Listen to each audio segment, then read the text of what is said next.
탈모. 의학의 효과로 이렇게 멋진 모습을 유지하고 계십니다. 약물에 이따 이제 말씀을 드리겠지만 얼굴도 잘생겨지는 거예요.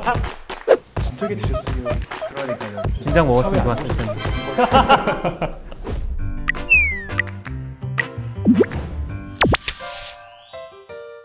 오직 탈모만 판다. 탈모 한우물 방송 탈탈TV의 새로운 코너. 세상의 모든 탈모 지식을 담는 탈모 딕셔너리 위키 탈모 스페셜 MC 김밀크입니다. 탈모 고백을 결심하긴 했지만 그 결심보다도 더 큰 두려움이 저를 번번이 막아섰거든요. 탈모의 모든 것 김밀크입니다. 밀크티. 요거를 이런 식으로 매번 버스까 말까 뻗자. 천만 탈모의 대표로 문제를 드시네요. 딕셔너리의 품격에 맞게 아주 지적인 분들로 모셨습니다. 어서 오세요. 안녕하세요. 피부과 전문의 배병기 원장입니다. 안녕하세요. 비뇨기과 황리철입니다. 피부과 비뇨기과 의사분들을 모신 이유 다들 잘 아시리라 믿습니다. 대중적으로 알려진 탈모 치료제는 프로페시아, 아보다트, 그리고 미녹시딜이 있다고 하는데 많은 분들이 알고 계시겠지만 그 프로페시아나 아보다트는 남성 호르몬 억제제로 알려져 있고 미녹시딜은 원래는 이제 고혈압 약이었어요. 근데 그게 쓰다 보니까 부작용으로 이제 머리가 나는 거죠. 이 약들이 이제 비뇨기과에서도 쓰이죠. 그렇죠. 이제 그 아보다트 그리고 프로스카 이 약이 절선 비대증 치료에도 아주 독특한 역할을 했거든요.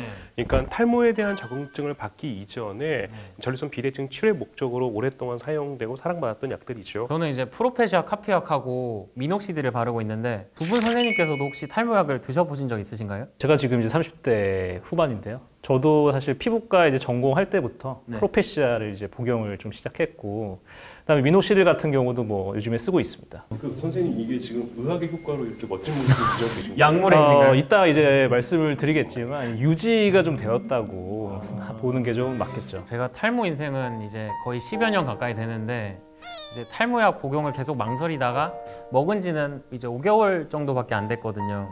매일 세수할 때마다 확인도 하고 하는데 아직 사실 거의 효과를 없다고 인지를 하고 있어서 뭐 어떻게 보시나요? 제가 이제 사실 한 10년 이상 먹었거든요. 당사자셨네요. 네. 그래서 보통 이제 약을 언제 먹어야 되냐 그러면 as soon as possible입니다. 그러니까 가능한 한 빨리. 약을 빨리 먹는 게 결국에 나중에 모발 이식이나 다른 이제 주사 치료나 이런 데 가기 전에 가장 저렴하고 가장 빠르게 효과를 볼 수 있는 방법이라고 알려져 있거든요. 그런데 이제 전립선 비대증에 쓰이는 프로페시아 말고 프로스카라고 또 있잖아요.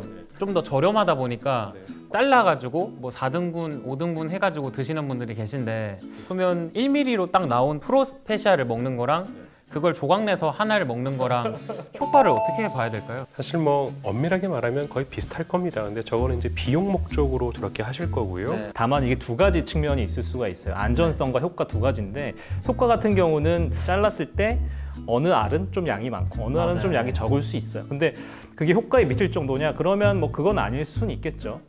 그리고 두 번째는 이게 약이 코팅이 되어 있는데 걔를 잘라 놓으면 코팅이 되어 있지 않으면 공기 중에 그 면이 닿게 되면 약 성분이 계속 떨어지게 돼요. 그리고 이제 더 중요한 거는 그거를 만약에 여성분이 노출되거나 아이들이 노출되었을 때 그 약에 굉장히 그 분자량이 작기 때문에 피부 침투, 호흡구 침투 이런 문제가 생길 수가 있기 때문에 권장드리기는 사실 좀. 그러면 만약에 여자분이 실수로 만졌다면 어떻게 해야 돼요? 그러니까 바로 손 씻어야 돼요. 그러니까 정말 비누칠해서 바로 씻으셔야 돼요. 정말 피부 흡수가 되기 때문에 사실 큰 염려는 안 해도 된다 하더라도 피부 흡수의 가능성이 있고 체내에 이렇게 남아 있을 수 있기 때문에요. 근데 일단 진짜 안 닿게 해야죠. 근데 제가 궁금한 게 이제 여자들한테 나쁘다는 얘기는 되게 많이 들었는데 임신 가능성 있는 사람들한테만 해당되는 얘긴지 아니면 뭐 그냥 어린 여자아이나 아니면 이제 아예 이제 완전 어르신이나 이런 여성분한테도 나쁘다고 봐야 되는 건가요? 저는 제 전공이 비뇨기과잖아요. 비뇨기과 의사들한테는 이 아보다트나 프로페시아 그리고 프로스카 같은 약은 여성한테는 금기라고 생각하고 있어요. 근데 엄밀하게 말하면 가임기 여성이 아니라면 네. 사실 쓸 수 있긴 있을 것 같아요. 근데 사실 그렇게 처방해 본 적은 전 단 한 번도 없어요. 그런데 이제 탈모약의 설명서를 보면은 가지고 다니시는군요. 여기를 이제 자세히 보면은 네, 네. 참 읽기 힘들어요, 글씨가 네, 작아서. 맞죠. 근데 잘 보면은 이제 부작용들이 그렇죠. 나열이 돼 있습니다. 근데 이걸 보면은 사실 먹는 사람 당사자 입장에서는 걱정을 안 할 수가 없거든요. 그러면 여러 가지 부작용 중에 성기능 장애에 대해서 한번 이야기를 해보겠습니다. 탈모약을 먹으면은 성기능 장애, 또 생식기능 장애 둘 다 위험이 있다고 봐야 될까요? 뭐 그걸 위험으로 보면 위험이죠. 발기가 안 되는 게 정말 위험한 일이냐?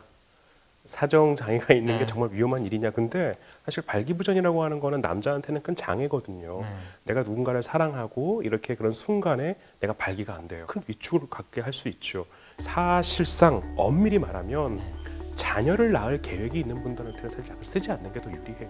그건 분명한 사실이에요. 직접적으로 좀 그럼요. 해당이 되니까. 그러니까 정말 드물지만 제가 사실 또 이 얘기해서 또 약을 어떻게 해도 모르겠는데 불임의 가능성이 있는 것도 사실이거든요. 되게 중요한 말씀 해주신 것 같아요. 그러니까 이게 생식 기능 장애가 프로페시아는 어느 정도 크게 문제가 없지만 본인이 원래 생식 기능이 정상인지 아닌지를 아는 사람이 없어요. 그러니까 예를 들면 난임이에요.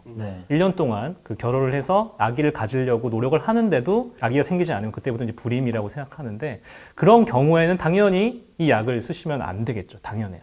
하지만 정상 정자 기능과 정상 생식 기능을 가졌다면 그 영향을 미치지 않을 거라고 생각을 하지만 본인이 정상인지 아닌지 알 수 없기 때문에 결혼을 했고 아기가 잘 안 생긴다 그러면 당연히 약을 끊으시는 게 맞고요. 아보다트는 사실 영국의 약점 같은 데 보면 아예 이 약을 사용할 시에는 콘돔을 끼라고 돼 있어요. 그러니까 그건 한국에는 그렇게 돼 있지는 아예 임신 않지만 가능성을 없애라는 말이에요. 그렇죠. 천만 탈모인한테 힘을 실어주기 위한 방송이니까요. 네, 그렇죠?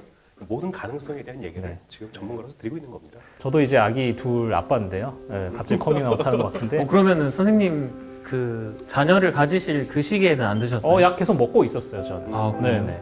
많은 분들이 공감하시겠지만 이 연애를 하려면 일단 머리가 사실 있어야 돼요. 대부분 그렇잖아요. 이게 맞아요, 뭐 맞아요. 이제 결혼하고 애기 낳고 나면 좀 먹을 가능성이 좀 필요가 없죠. 이제 다 할 일 다 했으니까. 연애에 대한 욕구가 없으실 텐데 약을 네. 드시는 혹시 이유가 있으신가요? 그래도 애들이 그 아빠 너무 나이 들었다고 하더라고요. 네, 저희 애들을 위해서 먹고 있습니다. 또 다른 연애를 꿈꾸시는 건 그런 아니시고. 거는 네. 훅 들어오시는데. 비뇨의학과 선생님 모셨으니까 네, 네, 네. 그냥 솔직하게 속 시원하게 한번 여쭤보겠습니다. 밀크 씨의 고민인 거죠? 아침에 이제 텐트가 잘 안 쳐진다. 심지어는 어떤 분들은 아예 비아그라를 같이 처방해달라는 분들이 간혹 있어요. 근데 그렇게 두 개를 같이 먹어도 되나요? 이게 연결이 돼 있잖아요. 손짓이 너무 디테일하셨어요. 또 부실 겁니다. 좀 욕심쟁이네요. 두 개 다 잡겠다는. 우리 욕심쟁이.